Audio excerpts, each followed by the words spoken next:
This is awesome. Last year, Dethleffs shook up the motorhome world when it debuted the e-home concept, an all-electric motorhome covered in solar panels. At the very same show, it revealed the curvy, lightweight Coco caravan concept. Fast forward a year, and Dethleffs has smashed the two concepts together to create the e-home Coco. It's a small, stylish concept trailer with a floor-mounted lithium-ion battery and a dual motor axle design to decrease towing demands, add mobile power capabilities, and provide handling advantages on the highway and at camp. An all-electric motorhome makes immediate sense, even if the battery technology isn't quite there to make it more than a concept just yet. Now, replacing a loud emission-spewing gas engine with a quiet emissions-free electric powertrain sounds like a much better way to get out and camp in nature. But a caravan doesn't have an engine to begin with, so why would you suddenly add electric motors? Dethleffs believes that adding electric motive power to the otherwise passive camping trailer makes sense for a number of key reasons. So it's integrated a lithium-ion battery, skateboard style, into the e-home Coco's chassis. At 80 kilowatt hours, it's no small auxiliary pack. It actually has more capacity than the base level of the Tesla Model S. The battery sends power to the electrified axle, which puts a 40 kilowatt motor at each wheel. Solar panels on the caravan's roof help keep the battery charged. The critical advantage of having a caravan spin its own wheels is cutting down on the tow load on the vehicle out front. The e-home Coco's intelligent control electronics manage the electric motors and cut the effective weight on the tow vehicle to a predefined number. So instead of, say, towing 2,000 pounds worth of trailer, the tow vehicle is effectively towing 220 pounds. This is revolutionary. That cuts the tow weight, meaning that even a small vehicle with limited towing capacity can pull the e-home Coco to camp. It also means that an electric car won't experience any devastating range cut that it would otherwise experience when towing a big, heavy trailer. Each of the e-home Coco's motors is capable of producing up to 347 foot-pounds of torque, and the trailer is equipped with a torque vectoring system that can independently vary the torque at each wheel for improved performance and stability on the highway. This thing's amazing. The electric powertrain also helps out upon arrival at camp, and the e-home Coco can maneuver under its own power rather than requiring the vehicle to tow it into place. Using a smartphone app, the driver can easily park it into a designated camping space.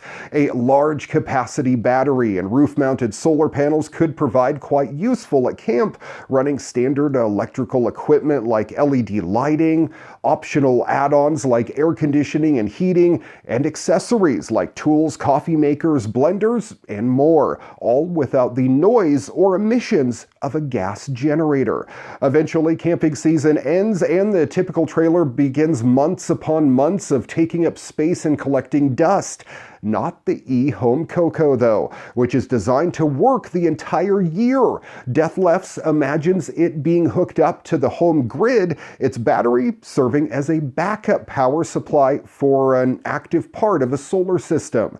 The e-home Coco is part of Dethleffs' ongoing research into more sustainable RVing.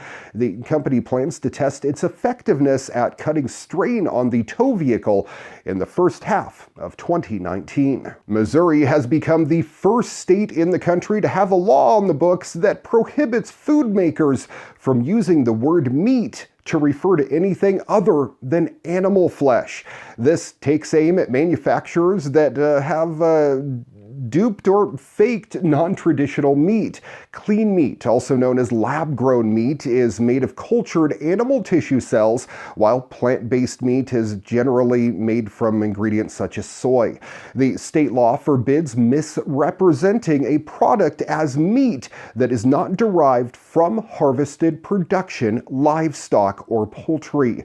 Violators apparently will be fined up to $1,000 and imprisoned for a year. A similar argument is unfolding on the federal level. The meat substitute market is expected to reach $7.5 billion plus globally by 2025. That's up from $4.2 billion last year.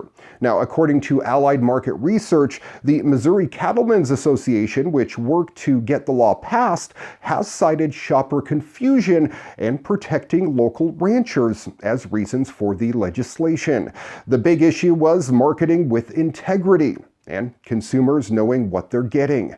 Recently, the company that makes Tofurkey filed an injunction in a Missouri federal court to prevent enforcement of the statute, alleging that the state has received no complaints about consumers being confused by the term plant-based meats, and that preventing manufacturers from using the word is a violation of their First Amendment rights. Plus, it points out meat also refers to the edible part of nuts and fruit.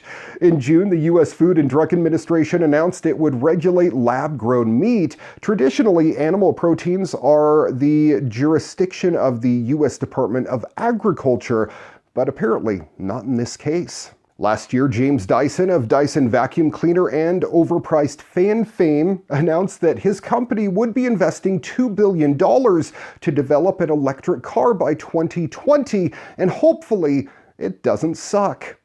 Okay. Bad, terrible vacuum jokes aside, Dyson has doled out a few more details recently, including a production target date and some very general technical specs.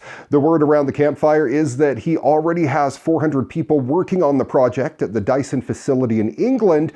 Dyson has said that its first electric car won't be cheap and it won't be a sports car. That puts it in direct competition with the Tesla Model S and Model X.